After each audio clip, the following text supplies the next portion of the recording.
Hello everyone, इस video में हम लोग टाइट्रेशन के एग्जांपल देखेंगे। इसको कहते हैं आयोडीमेट्री, आयोडोमेट्री। ये दो टाइप की टाइट्रेशन होती है। ये डायरेक्ट टाइट्रेशन करने का तरीका है, ठीक है। और सिमिलर एक नाम आता है यूडियोमेट्री, तो इससे हमें कंफ्यूज नहीं होना है, ये एक अलग चीज है। इसे हम लोग पढ़ते हैं गैसियस स्टेट चैप्टर में। इसे गैसियस स्टेट में पढ़ा जाता है। ये क्या चीज होती है? ये होती है गैस एनालिसिस। तो अभी इस वाले वीडियो में हम लोग डिस्कस करेंगे आयोडीमेट्री और आयोडोमेट्री के बारे में। तो सबसे पहले देखिए कि आयोडीमेट्री क्या होता है। फर्स्ट में हमें देखना है कि व्हाट इज आयोडीमेट्री।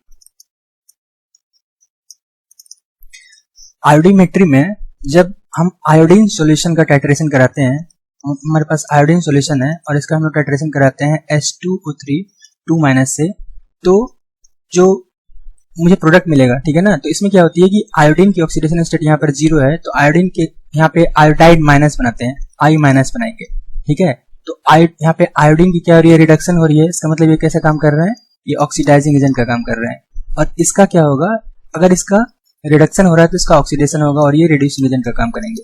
तो मतलब कि हम लोग आयोडीन सॉल्यूशन का टाइट्रेशन कराते हैं किसी रिड्यूसिंग एजेंट से, तो फिर हमें पूछा जाएगा कि कुछ आयोडीन के अमाउंट दे देंगे, इसकी अमाउंट क्या होगी, या इसकी कुछ कॉन्सेंट्रेशन दे देंगे और इसकी पूछेंगे कि इसकी कॉन्सेंट्रेशन क्या होंगे। इस टाइप की टाइट्रेशन को हम लोग कहते हैं आयोडीमेट्री। देखिए यहाँ पर सल्फर के ऊपर में ऑक्सीडेशन स्टेट कितने हैं? 2x - 6 = 2 तो इसके ऊपर में ऑक्सीडेशन स्टेट है +2। तो अगर ये डिक्रीज कर रहे हैं तो ये इंक्रीज करेंगे, सल्फर का ऑक्सीडेशन स्टेट इंक्रीज करेगा क्योंकि ये रिड्यूसिंग एजेंट है, इसका ऑक्सीडेशन होगा। तो प्रोडक्ट मिलता है मुझे S4O6 2-।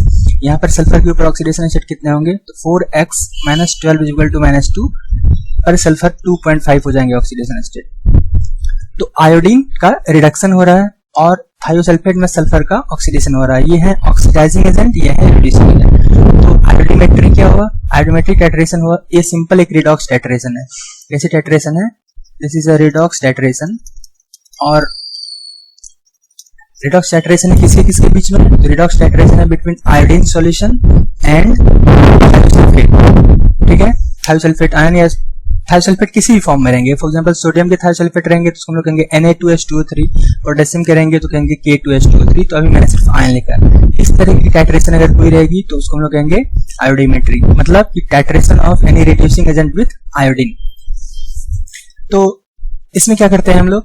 तो इसमें हम लोग क्या लिखेंगे कि अगर हमें न्यूमेरिकल सॉल्व करना है तो न्यूमेरिकल के लिए इसके फॉर एग्जांपल अगर हमें कुछ दे दिए, इसके अमाउंट दे दिए, वेट गिवन फॉर एग्जांपल 10 ग्राम, और पूछेगा कि कितने हम थायोसल्फेट रिएक्ट करेंगे, इसकी वेट क्या होगी।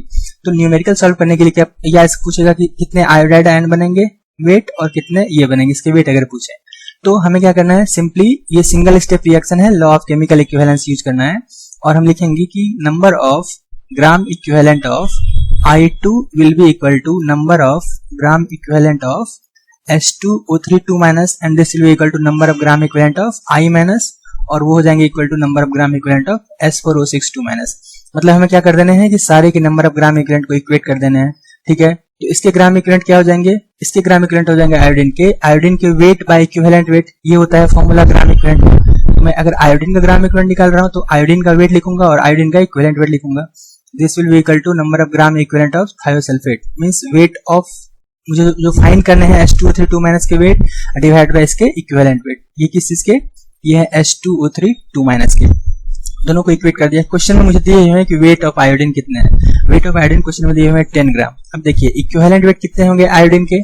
तो आयोडीन के इक्विवेलेंट वेट होंगे, किसी चीज का इक्विवेलेंट वेट का फॉर्मूला होता है इसके molecular weight divide by valency factor. Iodine है, एक आयोडीन का एटॉमिक वेट होता है 127, हो जाएंगे 254 डिवाइड बाय 254। अब यहाँ पे नोटिस करना है कि वैलेंसी फैक्टर इसकी क्या होगी, ठीक है। ये सबसे ज्यादा इंपॉर्टेंट चीज है। तो वैलेंसी फैक्टर यहाँ पर देखिए, इसकी वैलेंसी फैक्टर हम निकालते हैं, दोनों के वैलेंसी फैक्टर निकालने होंगे। पर आयोडीन ऑक्सीडेशन स्टेट डिक्रीज हो रही है 0 से -1, मतलब 1 इंक्रीज हो रहे हैं। इसके पर मोल में कितने आयोडीन है? 2। तो 2 आयोडीन कण कितने डिक्रीज होगी? 2। तो इसका मतलब ये कितने इलेक्ट्रॉन के गेन करेंगे पर मोल में? 2। तो वैलेंसी फैक्टर 2 होगी। इसके कितने वैलेंसी फैक्टर होंगे? तो इसकी वैलेंसी फैक्टर हो जाएगी पर सल्फर इंक्रीज कर रहे हैं ऑक्सीडेशन स्टेट 0.5 और इसके पर मोल में कितने सल्फर हैं? इसके पर मोल में 2 सल्फर हैं, तो टोटल कितने इलेक्ट्रॉन के लॉस करेंगे? तो 0.5 × 2 = 1। इसकी वैलेंसी फैक्टर कितनी होगी? तो इसके पर मोल में 1 I- है, पर मोल में 1 I- है। यहाँ पे -1 ऑक्सीडेशन स्टेट है और यहाँ पर 0 ऑक्सीडेशन स्टेट है। चेंज हो रही है -1 से 0 और इसके अंदर एक ही है तो वैलेंसी फैक्टर इसका 1 होगा। और इसका कितना वैलेंसी फैक्टर होगा, इसका वैलेंसी फैक्टर होगा पर सल्फर चेंज हो रही है 2.5 से 0, तो इसका मतलब 2.5 चेंज हो रहे हैं, सॉरी पर सल्फर चेंज हो रहे हैं 2.5 से 2, तो पर सल्फर 0.5 चेंज हो रहे हैं, और 1 मोल के अंदर 4 है तो कितने हो जाएंगे 0.5 इंटू 4 इक्वल टू 2। तो इस तरीके से सारे के वैलेंसी फैक्टर निकालेंगे। एक्चुअली आयोडोमेट्री टाइट्रेशन पढ़ने का यही मतलब है कि हम वैलेंसी फैक्टर निकाल सकें, ठीक है, अदरवाइज तो सेम चीज है, लॉ ऑफ केमिकल इक्विवेलेंस हम यूज कर रहे हैं। तो इसका कितना हो जाएगा इक्विवेलेंट वेट, तो इसके मॉलिक्यूलर वेट डिवाइड बाय इसका वैलेंसी फैक्टर हमने 2 निकाला है, क्या करना है इसे 2 से डिवाइड कर देना है। This will be equal to weight हमें निकालना है H2O3 2 के डिवाइड बाय इसके इक्विवेलेंट वेट क्या होंगे, तो इसके molecular weight divide by valency factor 1 है, तो इसके मॉलिक्यूलर वेट कितने होंगे ये फाइंड कर लेता हूं। तो S2 सल्फर है तो 64 हो गया, 3 ऑक्सीजन के 48 हो गया, इसको ऐड करूंगा तो 112 होगा। तो इसको क्या करना है 112 को डिवाइड कर देना है 1 से। अब इसको सॉल्व कर देना है, जो वेट का वैल्यू होगा वही आंसर होगा। तो यहाँ पे कितनी वैल्यू हो जाएगी 2 ऊपर जाएंगे तो 20 हो जाएंगे, 20 divide by 254 this equal to W divide by 112। इसका मतलब वेट का वैल्यू कितना आ गया, तो वेट का वैल्यू आ गया 20 इंटू 112 डिवाइड बाय 254 ग्राम। मतलब इतने ग्राम क्वेश्चन में ये रिएक्ट करेंगे। अगर मुझे पूछ रहा है कि कितने थायोसल्फेट रिएक्ट कर रहे हैं तो इतने ग्राम थायोसल्फेट रिएक्ट करेंगे। क्लियर है। अगर क्वेश्चन मुझे पूछता है कि कितने आयोडाइड आयन प्रोड्यूस हो रहे हैं कितने ग्राम, तो मैं क्या करता है कि इसके gram equivalent will be equal to इसके ग्राम इक्विवेलेंट, इसके ग्राम इक्विवेलेंट हमने यहां से निकाला है, इसके ग्राम इक्विवेलेंट हो जाएंगे इसके वेट बाय इक्विवेलेंट वेट, इसके वेट हमें फाइंड करने हैं, इक्विवेलेंट वेट होंगे इसके molecular weight bye valency factor की वैल्यू हम यहाँ पे 1 लेंगे। सिमिलरली इसका फाइंड करना रहेगा तो हम इसी तरीके से फाइंड करेंगे। तो इस तरीके की टाइट्रेशन को हम लोग करते हैं आयोडीमेट्री, राइट। तो आयोडीमेट्री में नॉर्मली आयोडीन सॉल्यूशन का हम लोग टाइट्रेशन कराते हैं थायोसल्फेट के साथ। एक चीज देखिए कि जब हम लोग कोई भी एसिड बेस्ड टाइट्रेशन कराते हैं तो इसके लिए हम अलग से एक इंडिकेटर यूज करते हैं। जब हम लोग कोई भी एसिड बेस्ड टाइट्रेशन यूज करते हैं तो उसके लिए एक डिफरेंट इंडिकेटर लेते हैं, फॉर एग्जांपल मिथाइल ऑरेंज या फेनोल्फथालीन इंडिकेटर। लेकिन जब कोई रिडॉक्स टाइट्रेशन होती है तो उसमें कोई एक्सटर्नल इंडिकेटर की यूज नहीं होती है, ठीक है। In any redox titration there is no need of any external indicator. इसके अंदर जो ऑक्सीडाइजिंग एजेंट है या रिड्यूसिंग एजेंट है वही कलर चेंज करके बता देता है, ठीक है।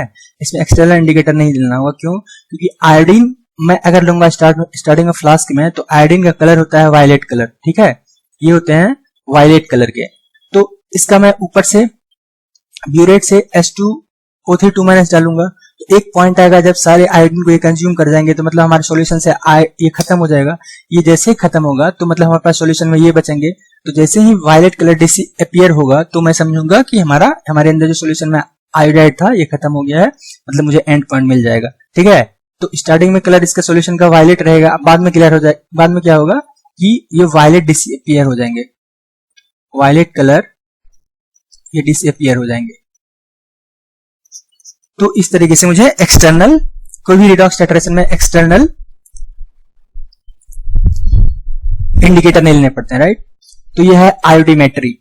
अब इसी तरीके से मुझे अगर क्वेश्चन पूछे, ये तो थायोसल्फेट के साथ था, अगर क्वेश्चन पूछे कि फॉर एग्जांपल और सिचुएशन हो सकती है जब आयोडीमेट्री हो सकते हैं। फॉर एग्जांपल अगर हम लोग SN2+ लें, इसको रिएक्ट करें I2 के साथ, तो आयोडीन यहाँ पे I2 आयोडाइड आयन बनाते हैं, I- बनाते हैं। और अगर ये इसका 0 से -1 ऑक्सीडेशन स्टेट हो रही है, डिक्रीज कर रही है, तो मतलब रिडक्शन हो रहा है, तो ये ऑक्सीडाइजिंग एजेंट का काम कर रहा है। तो ये कैसा काम करेंगे, ये काम करेंगे रिड्यूसिंग एजेंट का, मतलब इसका ऑक्सीडेशन होगा, ये जाएंगे SN4+ में, ठीक है। और बाकी सारे प्रोसेस सेम होगी।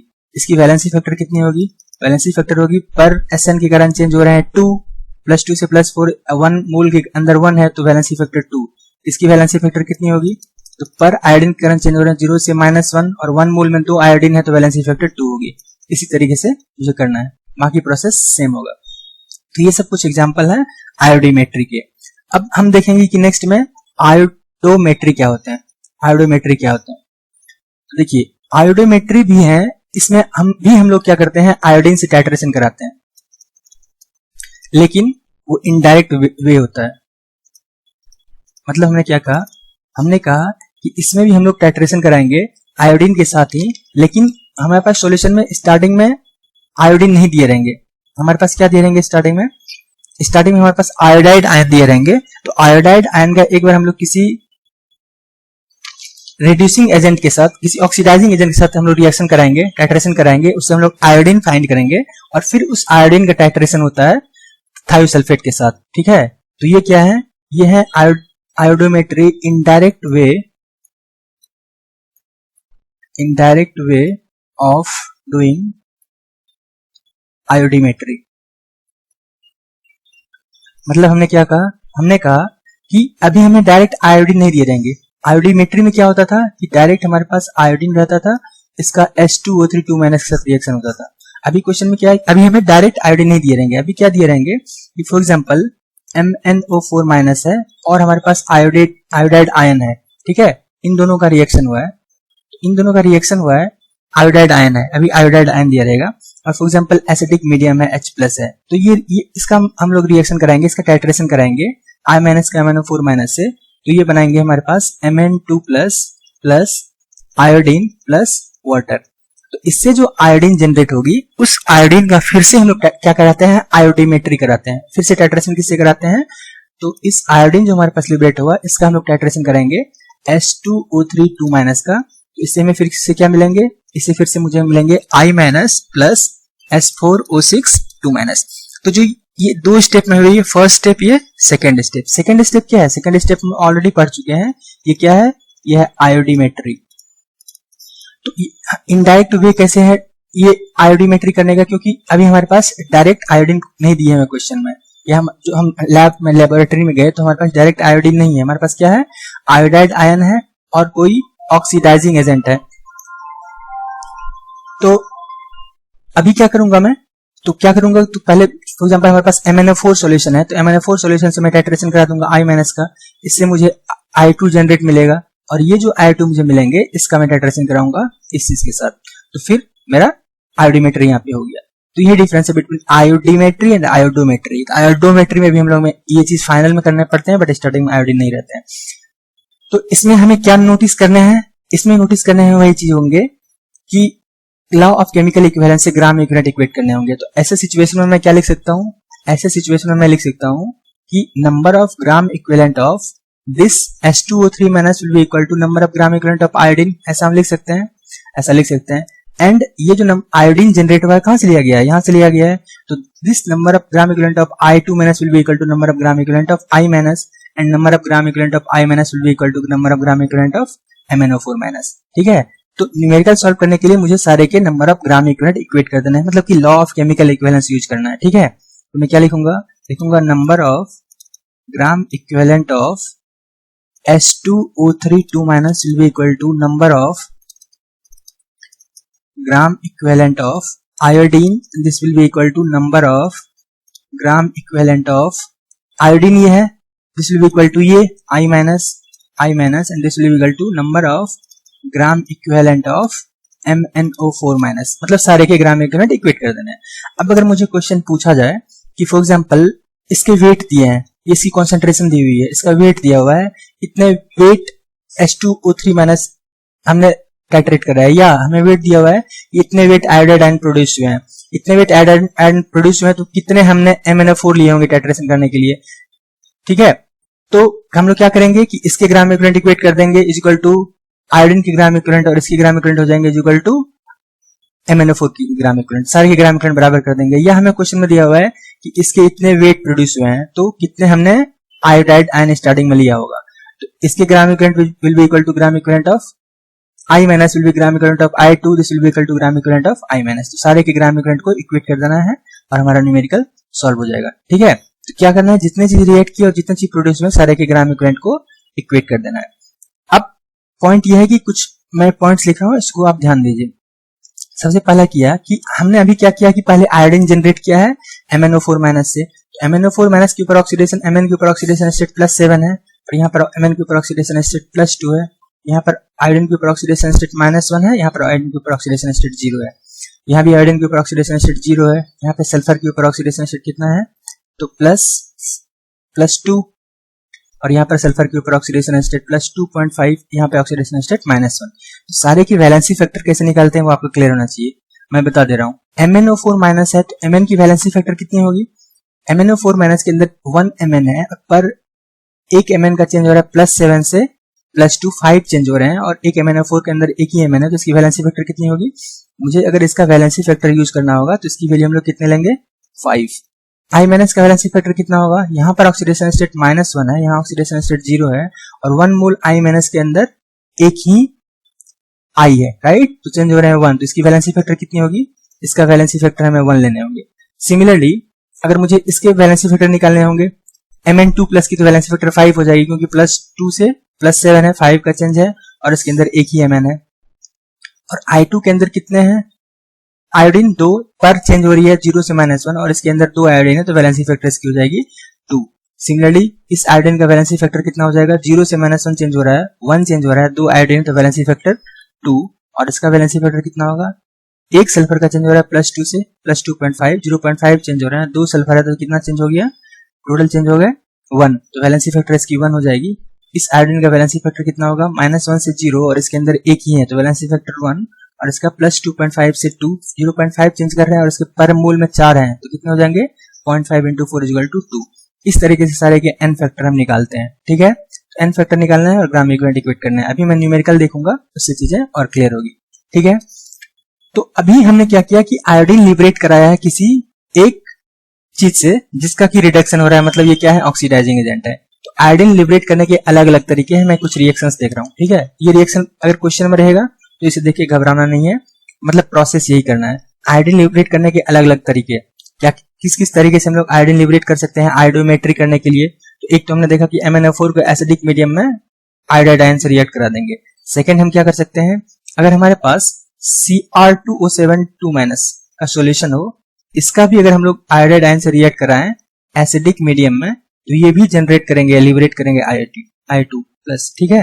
और ये क्या होगा, इसका राइट साइड में 3+ बनेंगे, प्लस वाटर रिलीज होगा। ऐसा क्यों हो रहा है, हम कैसे पता करेंगे +3 जनरेट होगा, यहाँ पर ऑक्सीडेशन स्टेट माइनस है, यहाँ पर ऑक्सीडेशन स्टेट 0 है, मतलब ये ऑक्सीडाइज कर रहे हैं, तो ये वाला चीज को रिड्यूस ही करना होगा। यहाँ Cr की ऑक्सीडेशन स्टेट कितने हैं, तो +6 है। देखिए ये चीज होता है कि Cr2O7 एसिडिक मीडियम में +3 बनाते हैं, ये पॉइंट आपको ध्यान में रखना होगा, ठीक है। तो ये रिड्यूस करेंगे, आप कितना रिड्यूस करेंगे, तो +3 जाएंगे एसिडिक मीडियम में।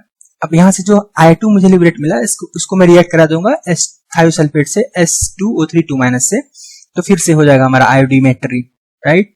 तो इस तरीके से जो यहाँ जो लिबरेट हुआ है I2, उसको हम लोग टाइट्रेट करा देंगे। और हम लोग किस तरीके से लिबरेट जनरेट कर सकते हैं आयोडीन, और अगर हम लोग फॉर एग्जांपल हमारे पास BrO3- है, इसका हम लोग रिएक्शन कराते हैं I- से, तो भी, और हम लोग क्या लेते हैं, हम लोग एसिडिक मीडियम फिर से लेते हैं, H+ है हमारे पास, तो भी जनरेट हो जाती है आयोडीन। और क्या बनेंगे यहाँ पे बनेंगे Br- प्लस क्या होगा, वाटर। सेम हो रही है, यहाँ पे ये ऑक्सीडाइज कर रहे हैं, ये चीज, ये वाली चीज, ये क्या कर रहे हैं, तो यहाँ पे इसके ऊपर में ऑक्सीडेशन स्टेट है +5, यहाँ ऑक्सीडेशन स्टेट है -3, मतलब ये चीज क्या कर रहे हैं, रिड्यूस कर रहे हैं, तो ये ऑक्सीडाइज कर रहे हैं, -1 से 0 जा रहे हैं। तो यहाँ से जो I2 मुझे मिला, इसको हम क्या करेंगे, इसको फिर से S2O3 2- के साथ टाइट्रेशन करा देंगे, न्यूमेरिकल सॉल्व हो जाएगा। तो ये सब कुछ तरीका है जिससे कि हम लोग आयोडीन लिबरेट करेंगे और फिर उसका थायोसल्फेट से रिएक्ट कराएंगे।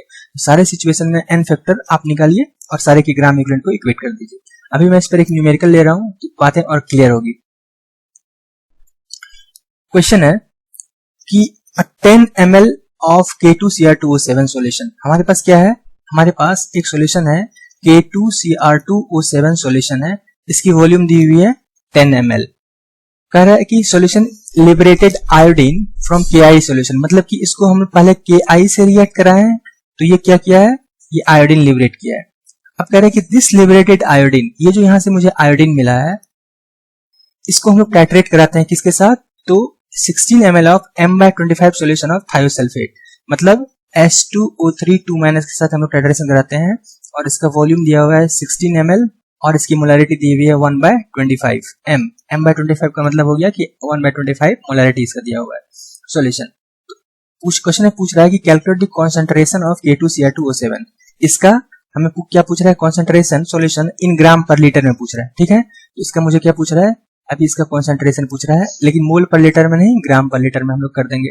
तो मुझे पॉइंट क्या ध्यान रखने हैं, अभी जो हमने पढ़ा इससे क्या ध्यान रखना है कि अगर K2Cr2O7 है, तो यहाँ पे इसके ऊपर ऑक्सीडेशन स्टेट +6 है, यहाँ पे आयोडीन के ऊपर ऑक्सीडेशन स्टेट -1 है, ये इंक्रीज करेंगे 0, मतलब ये ऑक्सीडाइज कर रहे हैं, तो इसे रिड्यूस ही करना होगा। और अगर ये रिड्यूस करेंगे तो Cr3+ बनाएंगे, सिर्फ ये चीज मुझे आना चाहिए एग्जाम में, ठीक है, इसीलिए हम लोग पढ़ के जाते हैं, ठीक है, ये चीज आना चाहिए।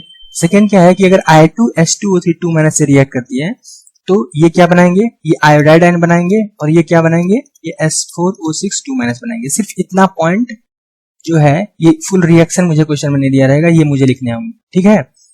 अदरवाइज फिर हमें क्या करना है, law of chemical equivalence use करना है।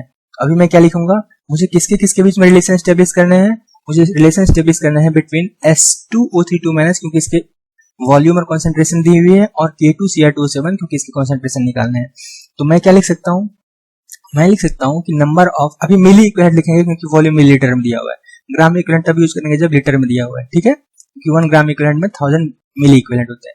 मैं लिखूंगा number of milli equivalent of S2O3 minus will be equal to number of milli equivalent of I2, ऐसा हम लिख सकते हैं क्योंकि दोनों रिएक्ट करते हैं, हाँ लिख सकते हैं। फिर इसको हम लिखेंगे कि number of milli equivalent of ये I2 will be equal to number of milli equivalent of K2Cr2O7। तो मैं सीधे लिख रहा हूँ, हम लोग क्या लिख सकते हैं कि number of milli equivalent of S2O32 minus this will be equal to number of milli equivalent of K2Cr2O7, ठीक है। इस दोनों को हमने बराबर कर दिया, तो इसके मिली इक्विवेलेंट कितने होंगे S2O32 माइनस के, इसकी नॉर्मलिटी इंटू इसकी वॉल्यूम, ये क्या हो जाएंगे, इसकी नॉर्मलिटी इंटू इसकी वॉल्यूम, और इसके मिली इक्विवेलेंट क्या हो जाएंगे, तो इसके मिली इक्विवेलेंट हो जाएंगे इसके नॉर्मलिटी इंटू इसकी वॉल्यूम। देखते हैं हम लोग S2O32 माइनस के निकालते हैं क्या, नॉर्मलिटी इंटू वॉल्यूम को प्रोडक्ट करते हैं, तो इसकी मोलरिटी दी हुई है 1.25, नॉर्मलिटी क्या होते हैं, मोलरिटी इंटू वैलेंसी फैक्टर, तो 1/25 इसकी है मोलरिटी, और इसकी वैलेंसी फैक्टर कितनी होगी, यहाँ ऑक्सीडेशन स्टेट 2x - 6 - 2 + 2 है, राइट, यहाँ पर ऑक्सीडेशन स्टेट प्लस कितने हैं 2.5 है, क्योंकि 4x - 12 = -2 प्लस 2.5 आ गई। इसकी वैलेंसी फैक्टर कितनी होगी, एक सल्फर के कारण इंक्रीज कर रहा है 0.5, इसके अंदर पर मोल में 2 सल्फर है, तो वैलेंसी फैक्टर कितने हो जाएंगे 1, तो इसको हमें 1 से ही मल्टीप्लाई करना होगा, जो मोलरिटी होगा वही नॉर्मलिटी होगा, इनटू वॉल्यूम इन मिलीलीटर, ठीक है, मिली इक्विवेलेंट के लिए वॉल्यूम मिलीलीटर में चाहिए, तो ये कितने हैं 16। This will be equal to what, this will be equal to number of milli equivalent, this will be equal to number of milli equivalent of K2Cr2O7। इसका मतलब मिली इक्विवेलेंट ऑफ K2Cr2O7 मिल गया मुझे, इस दोनों को मल्टीप्लाई कर देना है, मतलब कितने वैल्यू आ गए 16/25, number of milli equivalent of K2Cr2O7 this is equal to ये वैल्यू 16/25, 16/25, इसको सॉल्व करेंगे तो वैल्यू कितनी आ जाएगी, इसको सॉल्व करने से जो भी वैल्यू है 16/25 मुझे आ गया इसके मिली इक्विवेलेंट। इसका मतलब कि number of gram equivalent of K2Cr2 कितने हो जाएंगे, number of gram equivalent of K2Cr2O7 equal to milli equivalent को हम लोग 1000 से डिवाइड करते थे तो नंबर ऑफ ग्राम इक्विवेलेंट निकल जाते हैं, इसका मतलब इसका मुझे नंबर ऑफ ग्राम इक्विवेलेंट मिल गया। अब मुझे क्या करना है, इसका कॉन्सेंट्रेशन निकालना है ग्राम पर लीटर में। क्वेश्चन में क्या पूछ रहा है कि find the concentration of K2Cr2O7 इन ग्राम पर लीटर, तो 1 लीटर सॉल्यूशन में कितने ग्राम है मुझे ये निकालना है, क्या निकालना है कि पर लीटर सॉल्यूशन में 1 लीटर सॉल्यूशन में K2Cr2O7 कितने ग्राम है, यही कॉन्सेंट्रेशन हो जाएगा। तो अभी हमारे पास 10 ml है, 10 ml में ये सारी चीजें हो रही है, तो मैं क्या करूंगा कि 10 ml में इसका वेट निकाल लूंगा, फिर इसको 100 से मल्टीप्लाई कर दूंगा, तो 1 लीटर में वेट आ जाएगा, नहीं 10 लीटर में जो वेट है, तो 1 लीटर में 10 ml में जो वेट है 1000 ml में उसके कितने टाइम्स हो जाएंगे 100 टाइम्स हो जाएंगे। अभी जो वेट मेरा आएगा वो 10 ml में आएगा, तो 1 लीटर में 1000 ml होते हैं, उसको 100 से मल्टीप्लाई कर दूंगा तो 1000 ml में वेट आ जाएगा। तो अभी मैं क्या करता हूँ, इसका वेट निकालता हूँ। तो ग्राम इक्विवेलेंट के फॉर्मूला क्या होते हैं, ग्राम इक्विवेलेंट का फॉर्मूला होता है weight divided by equivalent weight, this is equal to 16/25 into 1000। तो मुझे वेट निकालना है ग्राम में, ये वेट ही आएगा, तो weight by equivalent weight of K2Cr2 क्या होंगे, इसके मॉलिक्यूलर वेट बाय इसकी valency factor, this will be equal to 16/25 into 1000। तो वेट बाय मॉलिक्यूलर वेट कितना होगा K2Cr2O7 का, तो 2 पोटेशियम है, ईच पोटेशियम का मैं 39 मानता हूं, तो 2 के कितने हो जाएंगे 78। क्रोमियम है 2 क्रोमियम, तो जो भी होगा आप इसका मॉलिक्यूलर वेट निकालना, ठीक है, इसका मॉलिक्यूलर वेट निकालना, और इसकी वैलेंसी फैक्टर कितनी होगी K2Cr2O7 के, K2Cr2O7 के वैलेंसी फैक्टर यहां से देखिए, पर क्रोमियम चेंज हो रही है +6 से +3, मतलब 3 चेंज हो रहे हैं, और इसके अंदर पर मोल में कितने क्रोमियम है 2, तो इसकी वैलेंसी फैक्टर कितनी हो जाएगी 2 × 3 दिस इज इक्वल टू 6, इसकी वैलेंसी फैक्टर 6 आएंगे। तो इसके आप जो भी मॉलिक्यूलर वेट निकालोगे इसको 6 से डिवाइड कर देने होंगे, मतलब ये क्या हो गया weight by molecular weight of K2Cr2O7 by 6, this will be equal to 16/25 into 1000। इसका मतलब कि ये 6 ऊपर जाएगा, 6W/m will be equal to 16/25 into 1000। इसका मतलब कि वेट कितना आ जाएगा 10 लीटर सोल्यूशन में K2Cr2O7 का, तो वेट का वैल्यू हो जाएगा 16 m by 25 into 1000 into 6, इतने क्या आ जाएंगे ग्राम। यहाँ पे m क्या रखना है, m is molecular weight of K2Cr2O7। तो ये कितने वेट आए हैं, ये वेट आए हैं हमारे 10 ml में। तो 1 लीटर में कितने वेट आएंगे, 10 ml में इतने वेट हैं, तो 1 लीटर में कितने वेट आएंगे, हमें कॉन्सेंट्रेशन भी निकलना है कि 1 लीटर में कितने वेट है K2Cr2 के। तो 1 लीटर में वेट आएंगे, ये जो वेट आ रही है इसको हमें 100 से मल्टीप्लाई कर देना होगा। 10 ml में जो वेट है 100 लीटर में उसके 100 टाइम्स होंगे। तो 16 m by 25 into 1000 into 6, और इससे मल्टीप्लाई कर देना है हमें 100 से, इतने हो जाएंगे क्या ग्राम पर लीटर इसका कॉन्सेंट्रेशन, ये हो जाएगा आंसर। तो ये सारे चीज तो अभी कैलकुलेशन है, ठीक है, बेसिक कैलकुलेशन है। तो हमें इसमें इसके अंदर समझने क्या थे कि हमें रिएक्शन कैसे लिखना है और इसके इक्विवेलेंट को कैसे, लॉ ऑफ केमिकल इक्विवेलेंस कैसे अप्लाई करना है और वैलेंसी फैक्टर कैसे फाइंड करना है। तो इस टाइप के रिएक्शन हो तो उसको हम लोग कहते हैं आयोडोमेट्री। तो आपको आपके अगर कुछ कमेंट्स होंगे, डाउट्स होंगे तो आप कमेंट सेक्शन में पूछ सकते हो। Thank you for watching.